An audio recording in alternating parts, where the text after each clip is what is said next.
নমস্কার বন্ধুরা, আবার চলে এসেছি আমার J&M কুকিং চ্যানেলে নতুন একটা রেসিপি নিয়ে।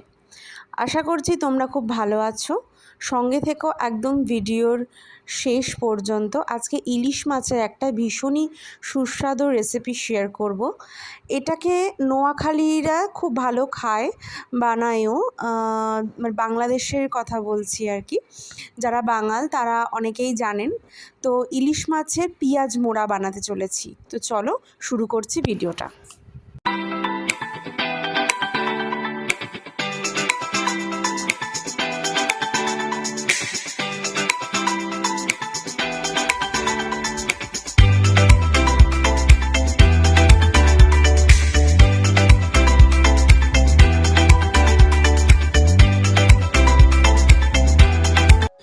আমি একজন বাঙাল পরিবারের মেয়ে, তাই জন্য বেশ কিছু বাংলাদেশের রেসিপি আমার জানা। তো এখানে আমি ইলিশ মাছ নিয়েছি। ইলিশ মাছ আমার এগুলো না খুব একটা বড় সাইজের নয়, মিডিয়াম সাইজের নিয়েছি। এখানে পেঁয়াজ, টমেটো, শুকনো লঙ্কা, কাঁচা লঙ্কা নিয়েছি। শুকনো লঙ্কা দিয়েই বেসিক্যালি রান্নাটা হয়, কিন্তু এখন শরীর স্বাস্থ্য সব কিছু দেখে আমরা কাঁচা লঙ্কা নিয়েছি এর মধ্যে। পেঁয়াজ এই যে হাফ মতো নিয়েছি, টুকরো করা, এইটা আমি একটা পেস্ট করে নেবো। আর এই শুকনো লঙ্কা, টমেটো এইগুলোর, আর ওদিকে ওই পেঁয়াজগুলো যেগুলো ঝিরি করে কেটে নিয়েছি সেইগুলো আমার ওরকমই থাকবে। তো এই কটা জিনিসের আমি যে কটা আমি হাত দিয়ে দেখালাম, সেই কটা জিনিসের আমি একটা পেস্ট বানাবো। মাছের মধ্যে নুন হলুদ ভালো করে মাখিয়ে নেব। এরপর যে পেস্টটা আমি বানিয়েছি সেটাও আমি এর মধ্যে দিয়ে দেবো।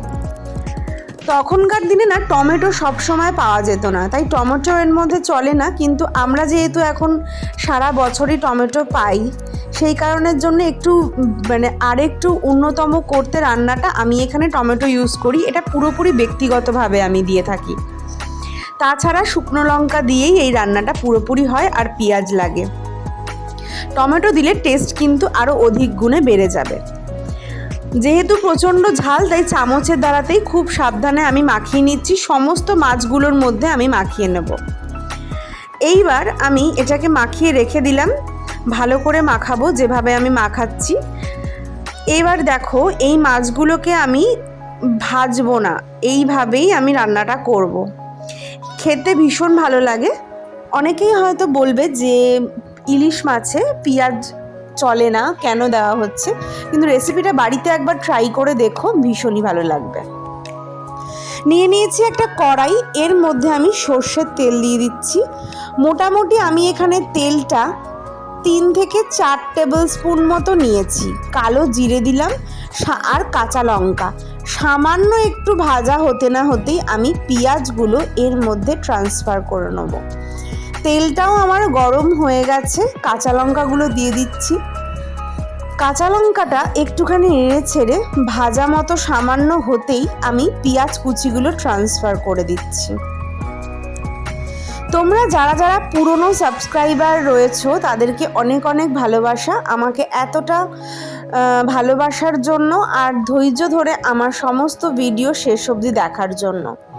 আর যারা এখনও অবধি আমার সাথে বন্ধুত্ব করনি, আমার চ্যানেলটা সাবস্ক্রাইব করনি, তাদেরকে বলে রাখি, তোমাদের নতুন নতুন ভিডিও দেখার জন্য আমার এই অ্যাকাউন্টে থেকে রইল অনেক অনেক আমন্ত্রণ।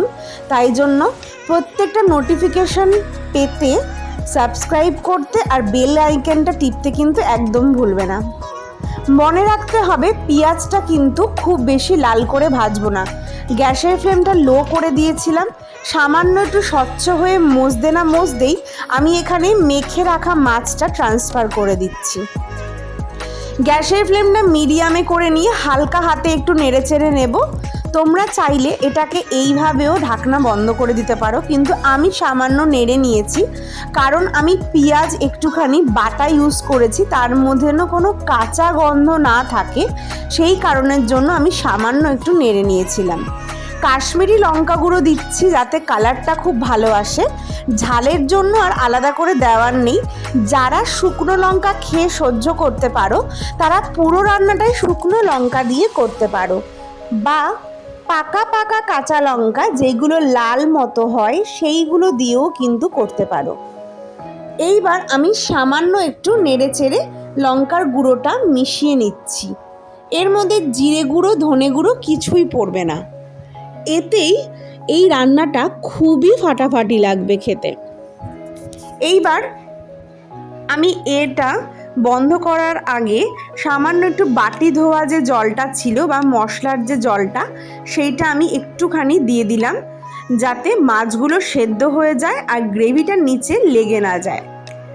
এবার আমি এর মধ্যে টেস্ট ব্যালেন্সের জন্য সামান্য একটু চিনি দিয়ে দিয়েছি। যারা একদম বাংলাদেশ থেকে দেখছো আমার এই ভিডিওটা, তারা জানি সব রান্নায় চিনি ইউজ করো না, একটু নোনতা জিনিস খেতে ভালোবাসো। কিন্তু যেহেতু কলকাতায় এখন রয়েছি, বন্ডিং বটআপ সবই আমার যেহেতু কলকাতায়, সেই কারণের জন্য আমি একটু চিনি ইউজ করি যাতে টেস্টটা ব্যালেন্স হয়। ঢেকে দিলাম 20 মিনিটের জন্য। মাছ কিন্তু সেদ্ধ হতে খুব বেশি টাইম নেবে না, আর গ্রেভিটাও কিন্তু মজে যাবে। 20 মিনিট পরে এসে দেখব যে মাছটার কি পজিশান। দেখো একদম রেডি হয়ে গেছে আমার পেঁয়াজ মোড়া ঝাল। ইলিশ মাছের পেঁয়াজ মোড়া ঝাল নোয়াখালীদের জন্য খুবই স্পেশাল আর খুব ভালো লাগে। তারা এটাকে তেল চচ্চড়ি বলে খায়, আমি এটাকে পেঁয়াজ মোড়া ঝাল বলি, আমার ঠাকুমা তাই বলতেন। এইবার এটাকে আমি সার্ভ করে একটু দেখিয়ে দেব তোমাদেরকে কেমন লাগছে। কারা কারা বাড়িতে আমার এই রেসিপিটা ট্রাই করছো জানিও অবশ্যই। তোমাদের যদি উৎসাহ পাই, আরও নানান ধরনের রেসিপি নিয়ে তোমাদের সামনে আসব। নিত্য নতুন রেসিপি নিয়ে কোনো এক চ্যানেলে যাওয়ার জন্য আমার এক বান্ধবী আমাকে রিকোয়েস্ট করেছে। তোমরা যদি সাথে থাকো হয়তো এমনিই চলে যেতে পারবো। এইবার আমি একটা প্লেট নিয়েছি, অল্প অল্প করে আমি এগুলোকে সার্ভ করছি।